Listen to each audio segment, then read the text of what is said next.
Hello po mga ka-PX. Ito po yung piscina natin sa Mindanao, sa Binavista. Meron din tayo sa Manila, sa Luzon. Rodriguez Rizal. So, bali po, mayroon tayo isang client nag-request ng PIP version 3. Paano na magpagana o mag-connect sa laptop uli. Kasi doon sa version 4, tapos tayo, ito, sa version 3 naman tayo. Una mong gagawin yan, nakauna yung laptop natin. So, sa machine naman tayo. Yung natin yung machine. Yan. Yung natin yung machine. Ang purpose nito, i-connect natin yung dalawa. Ngayon, paka-on mo ng machine. Yan. Punta ka naman dito sa icon ng 3D natin. Yan. Yes mo lang siya. Yes. So, una mo gagawin, punta ka doon sa pinaka, ito, box. I-click mo yan. Yan. Punta ka naman, ngayon, nakaset po sa COM6. Yan. Tapos gagamitin natin parallel. Okay. I-okay na natin. Yung impulse mo, 10. Ganyan ka lang palagi. Kasi iba, umabot ng 50. Malayo na yun. Mahirap pa ka na mag-filter nun. So, yan. Okay na yan. Okay natin. Pag pumula yan, ibig sabihin, okay ka na. Pwede ka na mag-connect. O, pumula na. Pinaka, mo dyan. So, sa machine ka naman. Yan. Sa machine tayo. So, ang sabi niya, new scan. So, i-click natin yung okay. So, sabi niya, auto-scan. So, i-click natin yung auto-scan. Manual lang tayo. Manual muna tayo. So, manual saka saka auto, di man nagkakalayo yan. Pagkakaiba lang yan, pag auto, yung machine na mismo nag-proceed sa pag-step mo ng sensor. So, ngayon, i-click mo lang yung app. Yan, okay. Manual. Yan, manual. I-click mo lang yung scan. Yan, i-click mo lang yung scan. So, sabi niya, 10 impulse tayo, okay. Yan. So, pwede tayo mag-balancing. I-click mo na yung balancing. Scan, isa. Yan. So, i-click ko na itong okay. Para lumabas din sa laptop yung 3D mo. Yan. I-click ko na yung okay ha, ito. Click mo yan. Yan. Yan. Hintay natin lumabas yan. Lumalabas siya dito, line 2 o line 3. Tingnan mo yung natin, kung signal.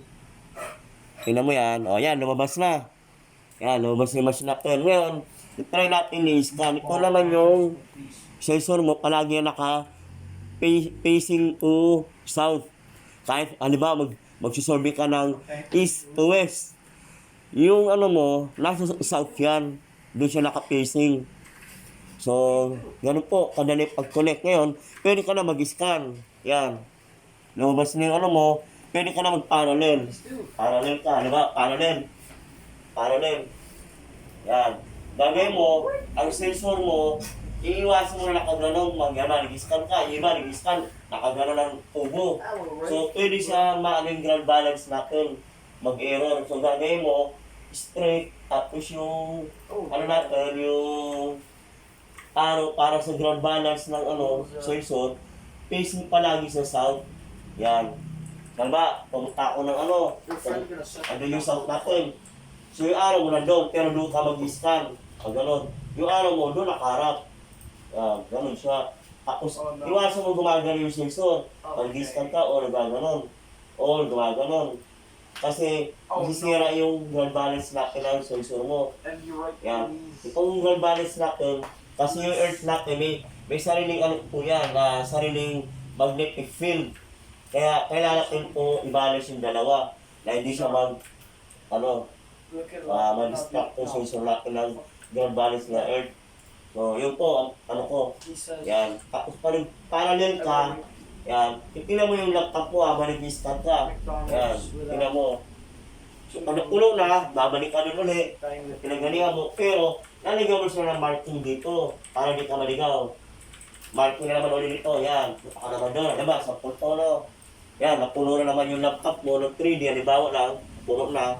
Ano, i-try ko na isa ha, para panuorin nyo. Sige. Yan. Ikaw, gumagalaw. Tingnan mo. O, gumagalaw siya. Yan.